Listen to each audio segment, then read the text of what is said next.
Friends, welcome to Naresh tech info. దోస్త్ second ఫేజ్కి సంబంధించినటువంటి seat allotment అనేది రావడం జరిగింది. దానికి సంబంధించినటువంటి వీడియో నేను ఇప్పుడు చేస్తున్నాను. మీరు కనుక నా యొక్క ఛానల్ని ఫస్ట్ టైం చూస్తున్నట్లయితే నా యొక్క ఛానల్ని లైక్ చేయండి, షేర్ చేయండి, సబ్స్క్రైబ్ చేయండి. ఇక టాపిక్లోకి వెళ్ళిపోదాం. ఇందులో ఎవరికైతే సీట్ అలాట్మెంట్ జరిగిందో వాళ్ళు తప్పకుండా సెల్ఫ్ రిపోర్టింగ్ అనేది చేసుకోవాలి. చేసుకుంటేనే మనకి ఆ కాలేజ్ అనేది ఉంటుంది, లేకపోతే కాలేజ్ అనేది వెళ్ళిపోతుంది. ఇందులో చూపిస్తున్నట్టు ఫస్ట్ దోస్త్ ఐడి ఎంటర్ చేయాలి. ఎంటర్ చేసి లాగిన్ చేయగానే మనకు ఒక ఓటీపీ వస్తుంది. మీరు ఖచ్చితంగా గుర్తుపెట్టుకోవాల్సింది ఏంటి అంటే, అడ్మిషన్ అయ్యేంత వరకు మీ రిజిస్టర్డ్ మొబైల్ నెంబర్ వెంటనే పెట్టుకోవాలి. ఖచ్చితంగా ఉంటేనే మనకి ప్రాసెస్ అనేది ఈజీగా ఉంటుంది. ఓటీపీస్ వస్తూ ఉంటాయి. దోస్త్ ఐడి నెంబర్ని గుర్తుపెట్టుకోవాలి. మనకు ఓటీపీ వస్తాయి కాబట్టి ఓటీపీ ఎంటర్ చేయగానే మనకి పిన్ నెంబర్ వచ్చి ఉంటుంది. ఈ పిన్ నెంబర్ ఎప్పుడు అంటే రిజిస్ట్రేషన్ టైంలోనే మనకి జనరేట్ అయి ఉంటుంది కాబట్టి దోస్త్ ఐడి పిన్ నెంబర్ మనకు తెలిసి ఉండాలి.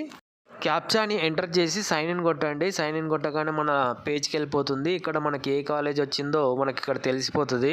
లాంగ్వేజ్ అడుగుతుంది. సెకండ్ లాంగ్వేజ్ తెలుగా, సాంస్క్రిటా, లేకపోతే వేరే అదర్ లాంగ్వేజా అది చూజ్ చేసుకొని ఓకే చేసుకోవాలి. తర్వాత మనకి కొంతమందికి ఏంటంటే అప్లై టైం లోపల ఇన్కమ్ అనేది పెట్టరు కాబట్టి అప్డేట్ ఇన్కమ్ అడుగుతుంది. ఒకవేళ అప్డేట్ ఇన్కమ్ అడిగితే మీకు కనుక ఇప్పుడు ఇన్కమ్ సర్టిఫికేట్ కనుక వచ్చి ఉంటే అప్డేట్ చేయండి. ఒకవేళ లేకపోతే జనరల్ క్యాండిడేట్స్కి అంటే ఓసీ క్యాండిడేట్స్కి 1000 రూపాయల ఫీజు అడుగుతుంది. అదేవిధంగా నార్మల్ క్యాండిడేట్స్కి అయితే అంటే బీసీ కానీ, ఎస్సీ కానీ, వీళ్ళకైతే ఎస్టీ కానీ వీళ్ళకైతే 500 రూపాయల ఫీజు అడుగుతుంది. ఫీ పేమెంట్ చేస్తే మనకి సెల్ఫ్ రిపోర్టింగ్ ప్రాసెస్లోకి వెళ్ళొచ్చు. ఇప్పుడు మీరు చూస్తున్న వీడియో లోపల ఫీ పేమెంట్ 0 వచ్చింది కాబట్టి డైరెక్ట్గా క్యాప్చా ఎంటర్ చేయగానే మరొకసారి ఓటీపీ అనేది రిజిస్టర్డ్ మొబైల్ నెంబర్కి వెళ్తుంది. రిజిస్టర్డ్ మొబైల్ నెంబర్లో ఓటీపీ ఎంటర్ చేయగానే మనకి సెల్ఫ్ రిపోర్టింగ్ ప్రాసెస్ అనేది కంప్లీట్ అవుతుందన్నమాట. సో ఖచ్చితంగా రిజిస్టర్డ్ మొబైల్ నెంబర్ అనేది ఖచ్చితంగా వెంట ఉంటేనే ఈజీగా అయిపోతుంది ప్రాసెస్.